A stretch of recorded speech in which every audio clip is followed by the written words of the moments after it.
Today is May 2nd, 2025. Hunter here again at Weather on the Go. We're tracking severe weather in the short term that could be bringing us damaging winds, large hail, and some tornadoes. In the long term, going into the second week of May, we have drought concerns, but also some areas that have too much rain. So very heavy rain could cause some flash flooding as well. We'll give you the latest forecasts here in this video. So make sure to subscribe to the channel for the latest accurate, reliable weather information here on YouTube. Make sure the post notifications are turned on so you're notified for future videos and live streams. Also, like the video, give it a thumbs up, helps to get this information to more and more people, and you can also do that by sharing this video with friends, family, and on social media. I definitely appreciate it. So hope everybody's having a wonderful day out there so far. It is the end of the week on Friday, and we are tracking severe weather today, level 3 out of 5 from Kentucky all the way down into Texas today, and the closer you are to 5, the more likely severe weather is. So another day of some significant severe weather possible today. And then as we go into Saturday, May 3rd, tomorrow, we have a large area of a broad brush 1 out of 5 in dark green extending up the I-95 corridor, places like Boston and New York City, all the way down into places like Knoxville and Atlanta. And then going into Sunday, May 4th, we have more of South Carolina and coastal Georgia impacted here. Myrtle Beach, Charleston, and Savannah, Georgia, all in play as we go into Sunday. So let's look at the main drivers here in the weather pattern and zoom this out to North America. We have a big trough up here near the Arctic Circle, really, and that's extending down all the way into the Mississippi Valley, giving us some unsettled weather here over the past couple of days. If you live in the Midwest, we've had a lot of cloud cover, a lot of rainfall the past couple of days. That is the reason why. Well, the ridge of high pressure that's across the Pacific Northwest this weekend is going to slide eastward and introduce sunshine to the Midwest as we go into the weekend. So sun-splashed skies expected there for parts of Minnesota and the Dakotas, and parts of northwest Iowa into Wisconsin. And then we have a couple cut-off low pressure systems from the main jet stream that are going to be orienting themselves across the southern United States. And this is going to be bringing us unsettled weather, gloomy conditions, right? Lots of cloud cover and lots of rainfall and severe weather. So let's look here at the rainfall that these cut-off low pressure systems could bring. This is your rainfall anomaly over the next 5 days or so. This goes through Saturday, May 10th. Notice it's very wet up here in the Northeast. Very wet across the Gulf Coast states in the deep south, and then back here towards the southern plains, Texas, Oklahoma, and into the Front Range into Colorado as well. Now, we are tracking severe weather in the short term. Like we mentioned, we have a 3 out of 5 on the risk scale from Texas into Louisiana, southeastern Arkansas into Mississippi, and northern Alabama into Tennessee there, especially middle Tennessee, and up into central and eastern Kentucky. That's a 3 out of 5. The closer you are to 5, the more likely severe weather will be. In the yellow, that's a 2 out of 5. In the dark green, that is a 1 out of 5 on the risk scale. The hazards the storms could bring would be those 60 to 70 mile per hour straight line winds, right? A good rush of wind from the thunderstorm on the leading edge. We also could be seeing some hail, and some of that hail down here in Texas could be pretty significant south of the DFW area, down towards San Antonio, down toward Austin, and just north and west of the Houston area, up there toward College Station and Tyler, Texas.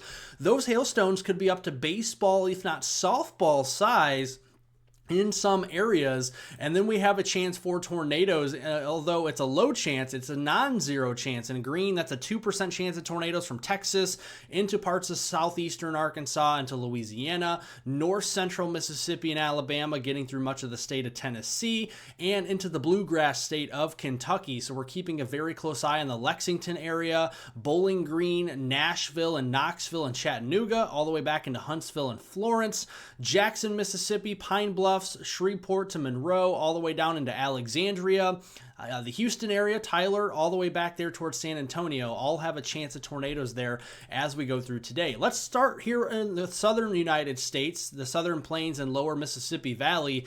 What we got going on is a couple of some clusters of showers and storms moving across the mid and lower Mississippi Valley. Additional thunderstorm activity will blossom this afternoon and evening from central and east Texas into Louisiana, southeastern Arkansas, and then over here into Mississippi. And any one of these storms would be capable of producing all those hazards we talked about: 60 to 70 mile per hour winds, baseball, softball size hail, and the potential for a couple of tornadoes. The tornado threat should be maximized with any individual thunderstorm cells that develop. More of where you see these clusters and lines, that's where the damaging wind and hail potential will be maximized, although an embedded tornado would still be possible in those. So that's as we go into the evening hours. And then going into the overnight hours, some of those storms could take a run down toward the Brownsville and Corpus Christi, Victoria, Texas area there in coastal Texas. Let's look at the eastern United States. Here at noon, pretty quiet outside of a couple showers and storms up near the Great Lakes. As we go into the peak heating of the day, notice we have a big cluster of showers and storms moving into portions there of Kentucky, middle and eastern Tennessee, down into northern Alabama. This is a line of storms. So this is more likely to produce damaging winds and hail, but there could be a couple of embedded tornadoes with that as well. And notice these individual cells popping up out ahead of that. We have to watch out for the tornado threat heading into the evening hours. And then once we get into the wee hours of the morning on Saturday, just continuing to see showers and some rumbles of thunder. But I think the severe weather threat after midnight going into your Saturday morning between midnight and daybreak Saturday should be mainly a rainfall threat. Now, as we go into Saturday, we do have a threat for severe weather in the eastern United States from the southeast into parts of the mid-Atlantic and coastal New England here. This includes the I-95 corridor, big cities like Boston, New York City, all the way down into Philadelphia, Baltimore, Washington, D.C., Charleston, Roanoke, all the way down here into Atlanta, into areas of Chattanooga there, Montgomery, and Columbia, Raleigh. All these areas are impacted. Millions of people with severe weather tomorrow. This is a 1 out of 5 on the risk scale. And you can see as we start the day, showers and storms further west toward the Ohio-Tennessee valleys. They're going to take a run at the East Coast as we go into the afternoon, and vigorous thunderstorm development here across the southeast, up into the mid-Atlantic and northeast coast will be possible into the afternoon and the evening, and a lot of rainfall as well. This is going to pull up a lot of moisture, so heavier rains and flash flooding potential will be a concern as well. And then going into Sunday, May 4th, the 1 out of 5 in dark green is more of southern North Carolina near the Wilmington area into eastern portions of South Carolina, including the Columbia area, Myrtle Beach, all the way down to Charleston, and then getting into the Savannah, Georgia region in coastal Georgia on Sunday. Now, as far as the rainfall totals are concerned, taking you through the weekend, this goes through Monday, May 5th, the heaviest of which will be across the eastern United States from the northeast down here into the parts of the Ohio, Tennessee valleys in the mid-Atlantic, and then into the deep south and southeast. That's where we could be seeing widespread 1 to 2 inches worth of rainfall here. So some soaking rains is beneficial for some, like New Jersey. We need the rain here. Florida, we got some rain into the northwest corner of the state there, into the Panhandle. Unfortunately, areas that desperately need it in central southern Florida will only be getting a tease of maybe just a couple tenths of an inch down there. Now let's look at our temperatures heading into the weekend, and this is going to show you where your anomalies from normal, right? So below normal here in the blue and green, above normal here in the oranges and reds. And notice the above normal temperatures are favoring the northern Rockies, up there into the southern Canadian prairies. We're going to be warming up, where areas with more cloud cover this weekend with those cutoff low pressure systems, more precipitation, will be a lot cooler down here to the south. And then heading into next week, this is between Monday, May 5th and Friday, May 9th, we're going to be seeing cooler air across the south central U.S. and warming up across the northern plains, the upper Midwest, and into the southern Canadian prairies from Alberta eastward all the way through Ontario and Quebec. So it's going to be warming up further to the north. Now let's look at our temperatures here as we go into this afternoon, Friday, May 2nd, 80s across the southeast, 90s down there in dry Florida. And as we go into Saturday, we're going to be cooling off here across the central of the United States with a lot of cloud cover. We could be seeing highs held down into the 60s and low 70s. The heat will be building from the mid-Atlantic, the Delmarva region, into the 80s, all the way down here to Florida into the low 90s there on Saturday. Sunday, we cool off in Florida back to the 80s. And then as we go into next week, notice a lot of those warmer temperatures will be favored across the upper Midwest. With sunsplash skies up there, you can imagine temperatures will be warming up a little bit cooler where the cloud cover and precipitation is underneath in the southern U.S. And speaking of precipitation, here's where it will be as we go through next week. This is between Monday, May 5th and Friday, May 9th. You can see soaking rains across the Northeast, into the deep South here near the Gulf Coast, and then up here into the Southern Plains, the Red River Valley, Texas and Oklahoma, and back into the Front Range of the Rockies in Colorado and New Mexico, seeing a lot of wet weather. Now, areas to the north, we have drier weather in the ag belt. So farmers love this so they can get the planting done for corn and soybeans across portions of the Midwest into the Ohio Valley.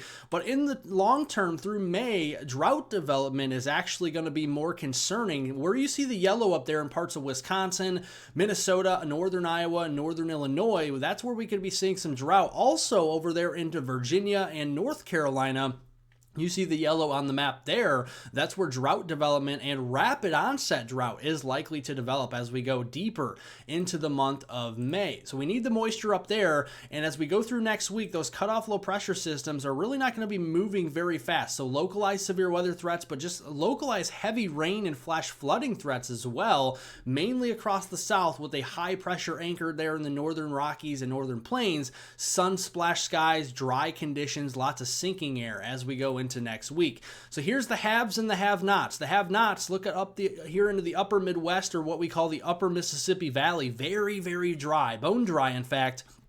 Between Monday, May 5th and Friday, May 9th, further south, we get a lot wetter, right? So from the Front Range in Denver, eastern Colorado, all the way down to Dallas, into areas there, into New Orleans, Jackson, Atlanta, Columbia, you guys are all wet as we go into next week. And then the Northeast as well, from New York City, Hartford, over there to Boston, and even up there to Concord, New Hampshire. We're going to be a lot wetter as well. Now, going into the second week or so of May, from the 10th of May through the 15th of May, we're going to be seeing a ridge of high pressures continue to remain anchored across the northern U.S. and southern Canada, and lower pressure down here into the Gulf Coast states. And that means cooler temperatures, again, as you can imagine, cloud cover, precipitation, yeah, that's going to give us a lot of cooler weather, but then warmer over the top where we have more sunny days and warmer weather and a drought developing. That is all a recipe for some very warm temperatures into the northern U.S. and southern Canada.